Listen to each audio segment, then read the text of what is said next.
Hello, wonderful people. Welcome to another beautiful episode of Casual Convo with Tomiwa Akande, and I remain your host, Tomiwa Akande. On this beautiful episode, our guest is a beautiful, wonderful, intelligent, brilliant, creative. She holds the skills in the aspect of voiceover artistry. She's a good content writer, a good content creator.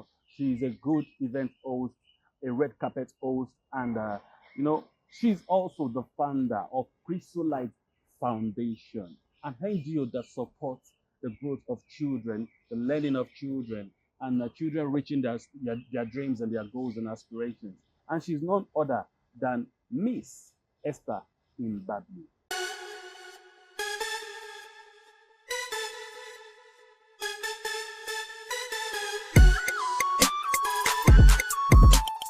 Welcome once again to another Casual Convo with Tomiwa Akande. I remain myself, the Prof. Kayode. If I'm humble, I don't know. You get to decide that. I don't know. He will always be like, he doesn't know if he's humble. So, right here we have a guest today. I'm meeting her for the first time. I've heard a lot about her. Yes. I heard that she's a cheerful giver. Hey. So, I want her to introduce herself. Okay. So hello everybody. My name is Esther Mbabie. I'm many things, but generally I'm a media and comms professional, and I lead a non-profit in Ibadan that is providing young children and young adults in low-income communities with access to empowerment and education opportunities. That summarizes. You know what? Why do we always introduce ourselves with what we do? Because I just did it again. I try not to do that, but yeah. Okay, so what would you like to introduce yourself with? If you're not introducing yourself. So I think I would just say my name is Esther Mbabie. I love people. I love seeing things happen. I love making things happen, and I love Jesus. Hallelujah. Praise Jesus. I know what to talk. Last month, last edition, we brought someone, child of the world. This edition, daughter of Zion. Yes. Hallelujah. Okay, so this is the first time since I've started Casual Convo that I actually wrote down questions. Oh wow. So you wrote down questions. Why is that? I don't know. I feel pressured. I don't know. I feel highly pressured. I don't. Let's have Because it. normally the questions just flow from the top, but this morning I just let's write it down. Just in case. Let's Better to write be it safe. down. All right. To be safe. Okay, so my very first question for you is that nice to see you again. Nice It's to been see a you. while. Yeah, it Okay, so has. myself and Esther used to be colleagues working for a particular media outfit. Okay. All right. We still work together ish. Yeah, we still work together because I'm also a part of Chrysolite Foundation. So Waiting with this. Jealous? Alright, so my very simple question for you is Esther, when did it all start? Where did it all start? Yeah. With my life or with my Obviously, career? I'm not going to ask you where did your life start. Started from You your mean with my mother's womb. career? Okay, so your career. Now, you're the one that knows what you do. I don't. I know Esther Mbabie, but like I said, I know Esther, but I don't know what Esther does. I know who Esther is, but I don't know what she does. So she's going to tell us. So when I said Where did where did it it all start? I meant your career. You know what you do as a career. So where did it all start? Well, that's such a long story, but I'll give a summarized version. So I studied statistics at the University of Ibadan. Wow. I actually didn't study anything media related. Wow. Then towards the end of my 100 level, I started to hear a lot of people talk about, oh, I'm going to do things in finance, financial analysis, blah, blah, blah, blah. I'm just like, I don't even know why I'm here. So this is when everybody has figured out what they want to do with statistics. Maybe I'm never supposed to be in statistics in the first place. So I think it started to become a thing on my head that I was worrying about, stressing about. And I spoke to people that I trusted. And somebody was like, well, what do you think you want to do? I said, I don't know. I applied for mechanical engineering, University of Ibadan gave me statistics. So I'm as lost as they come. Wow. So at the start of 200 level, I then started to trust God. Like, okay, I will know what it is. Everybody knows purpose. I'll be missed if I will know. And I'm not too young to know. So I started to pray about it actually. And I think one day I know people say this and it sounds dramatic, but I literally just woke up and I said, media. That was it. So I talked to a friend and then she was like, someone was saying something about Diamond FM. That was my school's radio. maybe you can talk to somebody there and they can direct you or blah blah blah. Talk to somebody immediately. They know the third person 2 times. I texted, hello, my name is Esther. They say that I should contact you. I want to enter the media world, and so I started volunteering. I got a lot of. I remember texting somebody who was in a popular media house in Ibadan at that time, and the person was like, "This is what the person said. Who the hell are you? Wow. Who the hell are you and what the hell do you want?" Something like that. And I'm not a rude person, so I know I didn't put it forward in a bad way. I called, I said, hello, my name is Esther. This is a good time to be calling. And I was like, oh yes. I was like, oh, I got your contact from a friend of mine. I am a student, but I'm trying to make my way in media, and I was just hoping you could let me know if your media outlet is recruiting right now. That's literally how I put it. And I was like, who the hell are you? And where the hell did you say, where the hell did you get my number from? What the hell do you want? Something like that. I was like, yeah, wow, these media people, is this how they do? And so from there, I volunteered, worked for free with a couple of media houses here in Badon.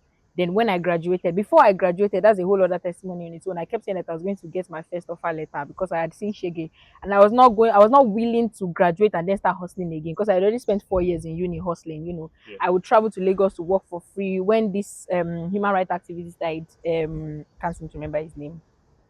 Can't remember his name. So when he died, I went to cover it. I remember that experience. First time I was in a room with influential people. What's Falano's father's name? Yeah. Femi Falana, all those, the governor of Lagos State at that time. I was like, this thing is to connect people. This is where I wanna be. So, I came back and I remember like, okay, 5,000 naira is what they paid me that time. I'll never forget. And I was like, come, I can make bigger money from this thing. Oh yeah, now let's do it. So I got my first radio job when I graduated. During my final year, I got the letter and I resumed the next year immediately, January. Then on the side, I was also working. I started in 9 to 5 in my final year actually. Wow. From August to December, I didn't attend any class. I don't advise it. Did you I pass? I did. I actually had some of the best grades. My friends were very supportive. Esther, after Thursday tomorrow, if you like, no show. So that How helped did me. you pass that? Something I learned with COVID. So I graduated in 2021. Something I learned with COVID is that our lecturers are very replaceable. That's what COVID taught me. There's not so much. Most Nigerian lecturers don't put in the effort to actually be irreplaceable. So if I read on my own and I study hard, I will most likely do very well. It's only your attendance that will probably mess me up. And we didn't use attendance in final year. So for every hour I was working with a fintech. I was interning. They paid me 20,000. For every hour I was working, I was spending an extra hour reading. I didn't have first class. I carried my tutu like this to my chest and I walked out of that uni.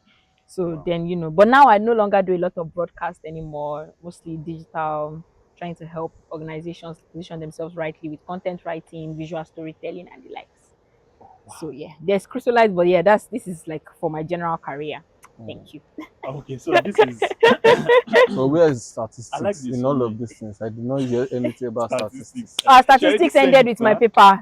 That thing they gave me that they made me hustle for, that's where it ended. Okay, Amazing. So from everything you said, I think I just noted one part because it resonated with me. That part where you said you called someone and the person said, "Who the hell are you?" There was a time I was listening to Uncle Yemi Kings. He was talking and he said while he was trying to build his brand and he was asking Uncle Nonso like, what is the key to getting to that place and everything. I said the first question Uncle Nonso asked him was, "Who the fuck are you?" They were friends, so it's not like he said it in a rude way. It's just like that's the way he talks. So he just said, "Who the fuck are you?" Until you figure out who you are. Until you figure out who you are, you will not be different from every other person. I never thought of it that way. So since that time, I will not agree to the fact that the person, the way the intention of this person is different. Very different, yeah. It's different because this one's had a relationship. Now, when he said, "Who the fuck are you?" What he was trying to tell Uncle Yemi was that anywhere you step into, that is the question in everybody's mind. Who are you? They might not say it out to you. What makes you special? You understand? They might not. Okay, for example, Uncle Yemi said after a while, he had a client that he wanted to get a job from, and he charged them a certain amount, and the person was like, "Who are you to charge me such amount?" I can't work elsewhere. You understand? And then the moment he mentioned his name, okay, I am Yemi Kings. They, "Oh, you are that Yemi Kings!" Like, and they paid. They even paid more than what he asked. Because now they know who he is. They didn't know who he was before. That makes a lot of sense. Do you understand? Yeah. So they were doubting, why should I pay you such amount? Okay, for example now, I don't want to blow my own trumpet, but let's say there are some certain set of people that they know Tomiwa Akande, but they don't know me physically. Right? They okay, for example, a student of mine came home sometimes last week and was telling me that do I know that the name Tomiwa Akande is a big name in OAU? I did not study in OAU. I did not attend OAU. My sisters went to OAU, but they were my elder sisters, not younger sisters. So there's no way my sisters would have spoken about Tomiwa Akande because I had not even started photography when they were in school. So he said that name is a big name in OAU. And if I should enter OAU today and I say, okay, I am Tomiwa Akande, I'll be shocked at the way people are going to react to me. But if they didn't know I was Tomiwa Akande, they would just treat you like every other guy.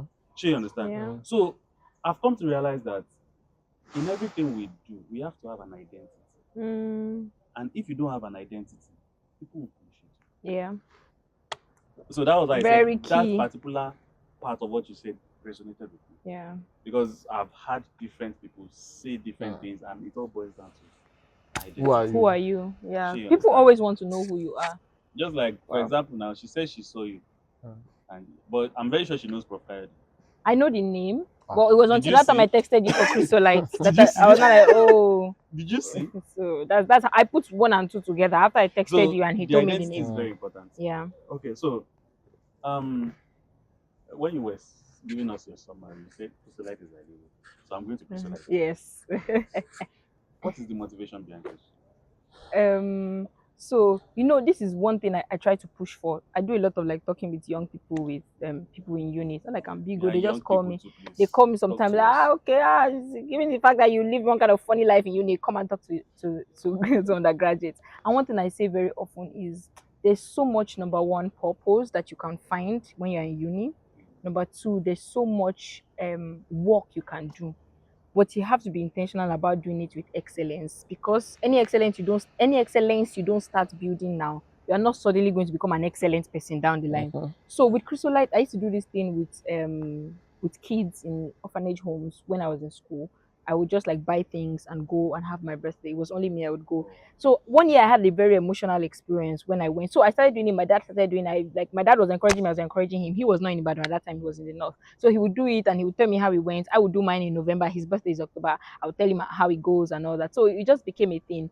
So I had one very emotional experience where I went and there was a little child that was just born like some weeks ago. They found the child, God knows where. So and I went with a big bag. So the woman kept watching me. Like before this one carry this child and put in the bag. So it was such an emotional experience. I remember crying a lot. And what I used to do is, because many of these homes don't allow it, and also I'm not the kind of person who would like to impose my religion. I would just stand at the corner when I'm done and say a word of prayer for them. Like I wouldn't tell them, oh, let's pray together. I just stand at the corner and then I would go home. So then after that emotional experience, I was like, man, I know if they go this day alone, oh, make I know just cry. Because that day I cried, I could not leave. I was crying on my way. I was crying. I was like, I need support system. So I spoke to a friend. How far I do this thing every year. Oh. But like, you two would like to be doing it. His birthday was March. So we're like, okay, next year I'm like, sharp. You shall cry. So we went and it just became a thing that was on my heart. So I remember just, having a nudge that I can do so much more. I don't like touch and go experiences. So I'm not really the kind of person who meets somebody, establishes a deep connection and doesn't really exchange numbers. I like to just make sure that it's more than just a one-time thing. As long as there's a nudge in my heart. I don't like touch and go. So I was like, just coming here and dropping food or dropping food stuff, dropping toiletries. I could do so much more. So it became a heavy burden. First, it was my desire. Then it became a heavy burden that I knew, this was more than me. So every day there was a nudge. So I was afraid because I was like, first of all, I don't have high class parents. My parents are middle class. So it's hotel dollar children that own foundation. I've not even allowance is not enough for me. I've not eaten finished. Killer foundation. So it was not really something that I was like, well, let's just be doing it low key like this. But the nudge was like, no, it will be bigger and it will be better. So I remember telling a friend, see me, I have testimonies of friends. My friends are incredible people. So I told a friend that, I feel like God is laying into my heart to start a foundation. And he said, what do you need? I said, I don't know, but I'm afraid this is this. I told him, like, let's say January. So he said, I would create a logo. What's the name you have in mind? I say, I have no name. He said, then go and figure out the name. So I told God that if you give me name alone, I'll start. When I got name, I said, I'm coming. I went and told my friend, this is the name I want to do. It's Crystallized Foundation. He said, okay, I'll create a logo. You go and keep praying about it. That was like, let's say January. October was when I came and told him that, oh yeah, I think I'm ready to do it now. I didn't do anything. October till December. one day I'm in my room and I say something to my roommates and they're like, this was 2019. My roommates were like, hey, so you have this thing on your hat all these days. I'm like, and I have a logo. In fact, I have an Instagram page. I posted the logo. She's like, what do you need to start in 2 weeks? I'm like, money. You don't need to ask, what the money? So they started telling everybody on our floor, Esther Mbabie started something. Esther Mbabie started something. People were just coming. Oh my gosh. People were giving 1,000, 2,000, 3,000. I said I wanted to do food stuff and then I wanted to train people with like making liquid soap. So people just gave a lot. But that's because some other friends play help us and come and carry this thing. Oh, let's go together to Sango. And that was how we started in 2019. And then the next year, COVID struck. Well, I used that year to really plan with my team. So I texted all my friends, hi, I'm starting something. Would you like to join? That's how I got volunteers. And since then it's been deeper, better, bigger. I use bigger because what the world calls bigger these days is they do it based on many people do it based on how loud it is. But I like to think of bigger in terms of people and impact, not number. Yeah. Yeah. Not the noise. Yeah, but not the the noise. impact. That's a big Yeah. one. That's a big one. Okay, so we know that yes, Chrysolite is thriving and powerful, Yeah. right? At the same time, everybody is having it a little bit Yeah. in this current So my question is, how is Esther been coping? And how is Chrysolite coping? How are you coping? Okay. Such a timely question. So last September, Christmas to be 6 this December. Last September, I had my first ever mental breakdown since I've been running a non-profit. So I'm maybe from even in talking, you would have realized I'm very big on the heart. I'm a very big heart person. Like I'm very concerned about the heart. But money is important, Very, right? So I remember last September we could not raise the funds. So our core sponsor was in an accident. So Wow. he has not been as involved, right? And like you say, Kushrai thrives on people. And I think it was good that for the first 5 years now, because this year we just started working with a grant company. We never got a grant, we never got anything. And to be honest, I never really used my personal money for anything. Money just always came. But last year we were trying to do the spelling bee competition, which was your first project with us. We're trying to do the spelling bee competitions and bring children. So our organization is very core on working with children that are really within underprivileged communities, not just, So we want to bring kids from a very core rural area in Ogeye. We wanted to bring kids. So it was just how do we bring them? First, we have to think of the transport to bring them, then the space to pay, the place that was going to host was going to cost about 200,000. Then we're going to give them presents. Then we're going to put together, and my head was just spinning a lot, right? So I remember that morning we went to see a school that we wanted to come. I woke up that day and I'm like, I feel like this school is not a best fit. We had reached out to the school, we had confirmed. Usually we go to the school, but we didn't go to this school because I think there was a new fuel scarcity issue. I just woke up that Thursday and I called my head of logistics, let's go to this school today. And we got there. And as soon as I entered the school, I'm like, this school is not the best fit. They are not underprivileged. They have a 2-story building and all of that. So we went and we met the woman and she was like, she realized after we sent her the brief that she may not be the best fit. But she was like, let our student just partake. I'm like, I'm sorry, ma. We shall be pulling that invitation because we stand on this and we stand on this. It is not fair that we bring you and we have kids who are in areas where they wear slippers to school, their mommy slippers, and they go to school once a week because the 4 days they are in farm. And so it's like we're not giving them a fighting chance. So I remember leaving and I was just angry. We're like 2 weeks to the event. Which other school do we want to meet? Then there was funding that we were lacking. Before I even went to that school, early in the morning, I was sat in one place in Baltimore in Roundabout. I just sat at one corner, hey, branch, I'm advertising branch. I was sitting in one restaurant and I was waiting for my ideologist and I was sitting, I was thinking. And the tears were about to come. I'm like, in this age of TikTok, somebody just say, lady cries at Baltimore from heartbreak. They will not know why I'm crying. God, I beg. I just say, macho, macho, macho. I held it in. You know when you're crying inside? It was even a pain of, like right now, my own life is tough. Like financially, I was not in the best place. There were so many projects I was doing. I was starting off stop. I have responsibilities. I was just like, why, God, why? I need money for this organization. It's you that gave me work. Why am I, So that happened. So I had that mental breakdown. Then after we met that woman, I went to go and take ice cream. I said, let me sit down. Let ice cream cool my brain. As I sat down where I took ice cream, 2 hours passed me, but I had no idea. My head was like this, and I was thinking I had gone. And I realized why I was thinking. I was thinking of the potential, what we could do, how many more kids we could reach, which is what I say to people who are starting non-profit. You cannot do everything. You are nobody's messiah. You're nobody's savior. You are simply trying to reach out a hand, but you cannot do everything. So you have to pace yourself. So, that was such a struggle for me. But after that time, I came out stronger. So now I'm in a, waiting go big, go big. God will give me work, go run am. you know. But I'm trying to take proactive steps. So now we're working with a grant company so that the work is not on us. So they reach out, they do, you know, and they reach out to us. We send the documents. So we're trying to raise more money. Yeah, because it's been a tough one. Right now we're running a project that has completely been running on most of my funds, you know. So because this book club for the last 5 months, we haven't really received enough funding. There's been, and I hope you see this video, there's been one core person who has been giving money for the last 5 months. He gives money at the end of every month. I've never met him, I don't know him. I interacted with him once on Twitter. He gave us some money one time. I reached out to say thank you, and he was apologizing. It was small. I said, sorry, I don't allow people to say that on my watch. This is big money. So he doubled that. This is big. This is big. Yeah. Because you know, we had a discussion about Israelites for a while. Yeah. That was when I said, okay, I think I was interested in being part of Israelites. But I think I'm beginning to hear new revelations about an organization that I belong to. I'm a very normative about your organization. It's just like the way I am at this client. So you I don't know don't talk anything. until I'm needed. And you show up, but when you show up big. When I'm needed, I do what I have to do, and this I man, go. they show up. No, You show up big. Okay, so I'll just put it out there now. As part of our this is for casual convo with Tomiwa Akande and Prof. Kaide. So from Prof. Kaide and myself, is supporting the club with Israelite club. It's a certain amount. Obviously. Cry, please, cry. cry.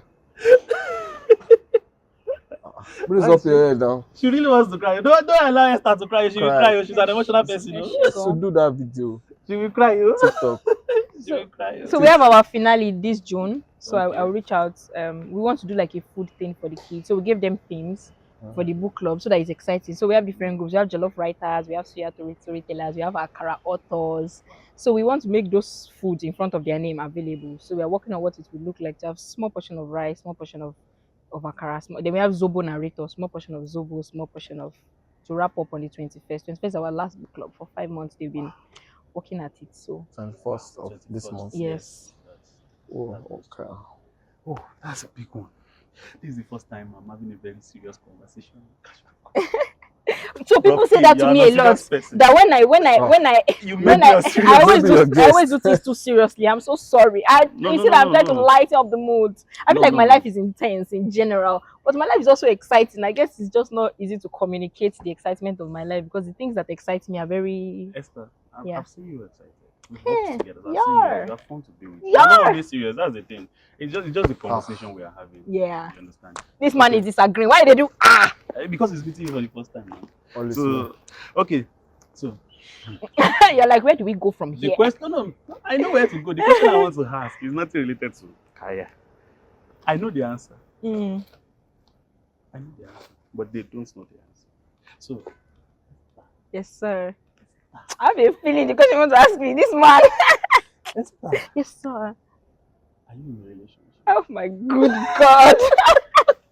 Why now? Why? I very much am in a very committed relationship. Oh wow. Committed and serious. So we are doing wedding very soon. Like Jesus. Is it this You are all invited. This year. Who are those invited? This year? No, not this year. No, now. Let it be like December now. You don't understand. December wedding, all of magic. Let me tell you the truth. Yeah. It's not even the wedding rice that is doing me. It's the rice for naming. That is doing me. And I know that we cannot eat naming rice unless we eat wedding rice.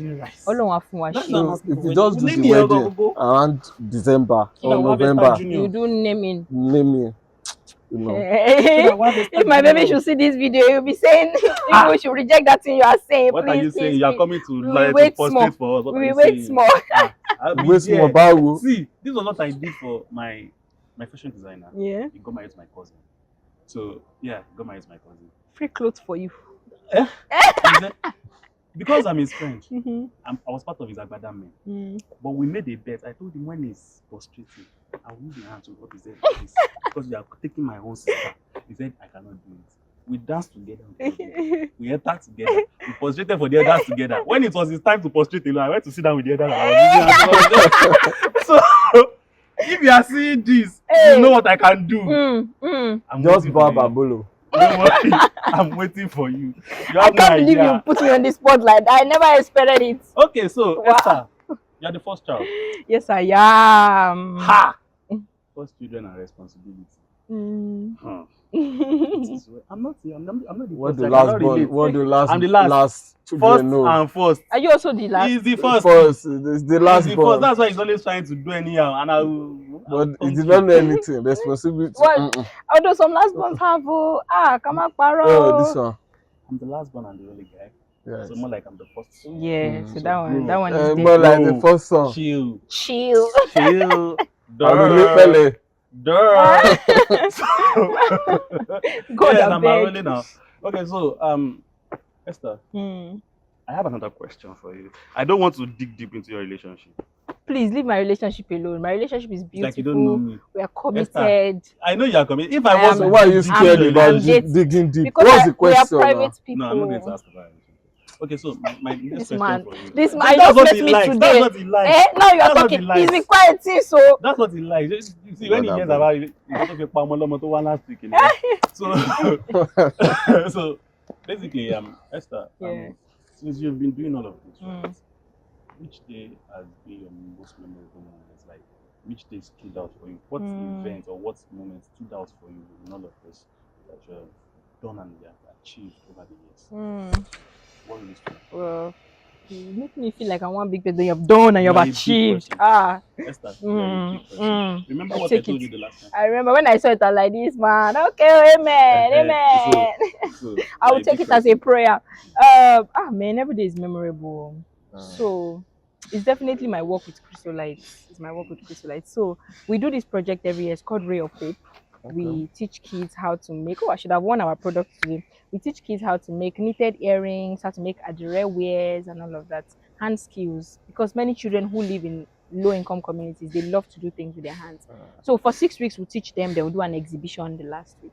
And in 2023, when we started, we did it in Isale-Osun community in Bere Ibadan. Last year, we then did it in Akabiako in Yemetun. So by the third week, èmi ti wẹ́wọ́, èmi ti lọ, mo ti wọnú àwọn èyàn má worry. Mo ti di Yoruba by association. Yes. Yeah. So last year we had issues with like many of our kids were not very involved. So by the third week, I just had a nudge. I was speaking to my mom and she was like, why not bring some of the kids from 2 years ago? So we brought them. And there's this young boy, his name is Solomon. He had learned adire in 2023. Now, like that's literally what his family thrives on. Wow. His mom sews within the community. So now he makes the adire. And maybe I can send you guys videos and pictures if you would like to attach. His mom now sews them and then they sell them. So he came to teach. And our direct teacher for last year was not present for the first few hours. So for the first few days, then that day she didn't come early. And he started to teach the class. I remember walking to him and saying, Akila Masheleni, when I was teaching them folding and he was moving like a teacher. He was 15 or 16 at that time. Wow. He was moving like a teacher. He was teaching. Then we had this boy who was the oldest in Akabiako. He had been standing aside. We used to have this attitude like, me, I'm too big for all this. Let's see this boy spring into action. His name is Abdul Malik. Sprung into action. He was very serious. By the 5th week, we usually do for 6 weeks. The 5th week, he came to meet me. He said, oh, can I call Solomon for him? I said, well, Solomon is taking him to the market. We show him where he can buy his own things. And then I just watched the two of them, two young men crossing the road to go to the market. And I'm just like these are transformed lives. Yeah. I'm not saying that this is going to change their world, but this is something new. Because what we do with that project is we try to inspire children to dream of more than what they are them used an to. identity. Yes, Purpose, and we something to talked of do. identity, exactly. So two of them just jumping around and crossing the road, and it felt so good. That's definitely, I've had so many moments, but yes, that it stayed with me. I'm very passionate about empowering the boy child because I find that society, half of the suffering we have in society is because we don't have good boy children, you know. So if the boy child is well, I feel like I should be oh because my, these testimonies are like they just bring like an opera inside of you. There's a lot that can be done. Yeah, There's is. a lot that needs to be done. Yeah. And with great With great responsibility comes great. Well, Maybe Spider-Man go lónìí more. Maybe go more. What you want to Spider-Man lónìí yẹn. I have no idea. Okay, so my final question for you is that I don't know if Prof has any question. Seems But like my yes. own final question for you is, if you have someone trying to follow the footsteps of Esther Mbabie. Hey. What would you give the person as an advice? Footsteps, please. Walk in all footsteps. Follow my own. But first is, I mean, this is what everybody says. The path only gets clearer when you start walking. That I'm such a testimony of it. See, half of the time I'm doing things I don't know. I said, so we started an agro project with Chrysolite. We paid for a plot of land, more than a plot, and we've started an agro project. We're trying to empower a community to grow their own food. When I say this kind of thing out loud, I'm like, where did the audacity come from? Do you get to pay for it, to sign a lease? 15 years. We signed 15 years at a stretch. Like, why? Do you get? But for me, it's just every day, every new step, and the path will get clearer. That's one thing I believe in. I know we talked about identity. You have to know what's chasing you, what's sending you.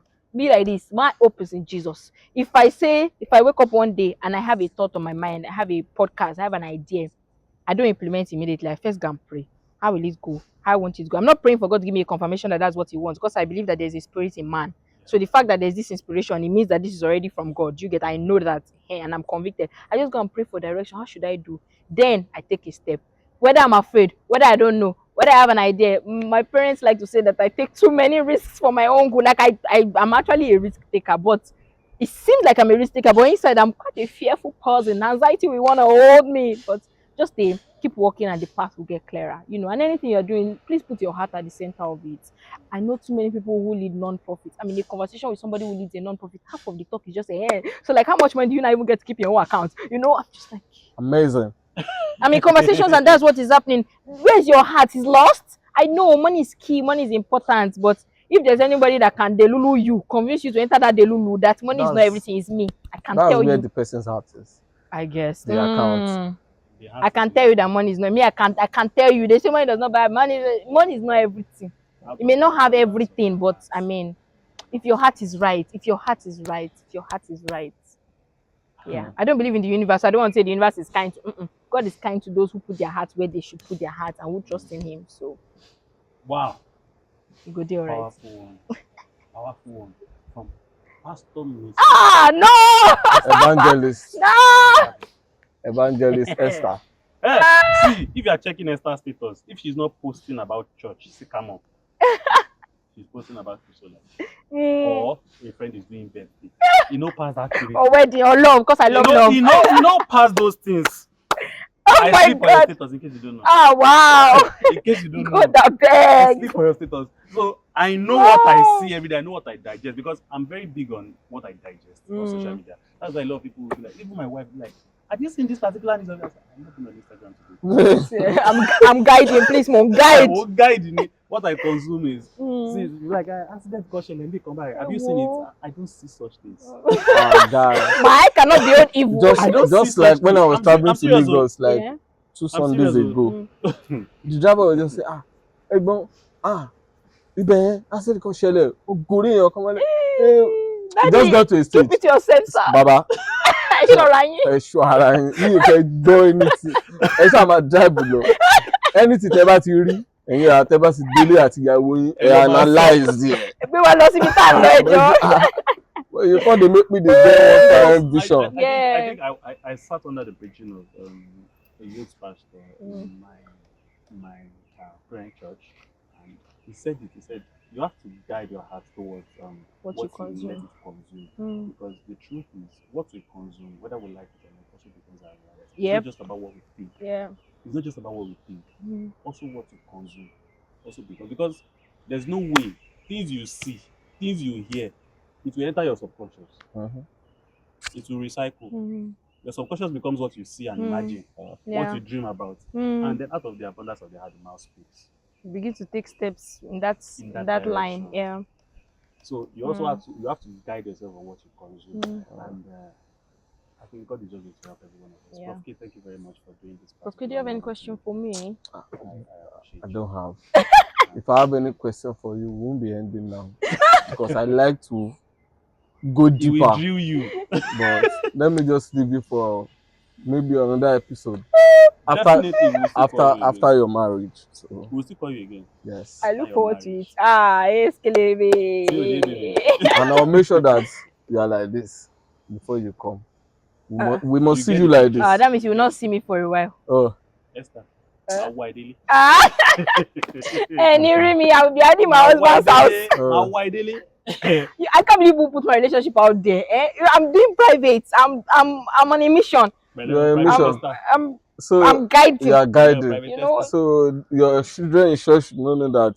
church is different. You know, I'm doing mysterious. Sure, you do not know that. Sure, you do not know that.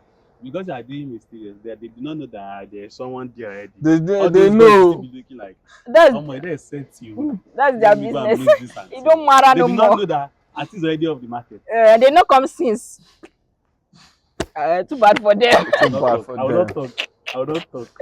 Too bad for them. One lady. lady. They were taking their time. Yeah, yeah. Me, it's all right. it's For so example, bad. this man behind the camera. I thought you were interested one time. Ah! It's a lie.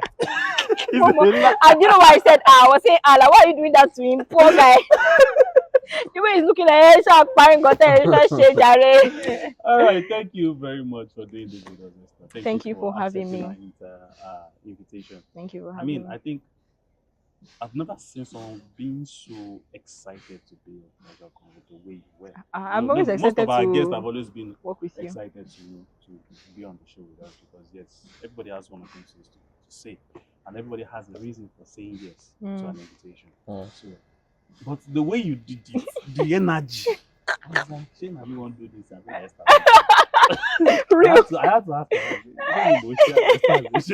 As soon as I saw your message, I'm like, yeah, let's do it. We still have a pending project. We do. We do. We still work together. So this will be the end of Casual Convo with Tomiwa Akande, featuring the beautiful, brilliant, and intelligent Esther Mbabie. Thank you for doing this with us again, and I think this will be the end of this particular episode. I will see you in the next one. Double.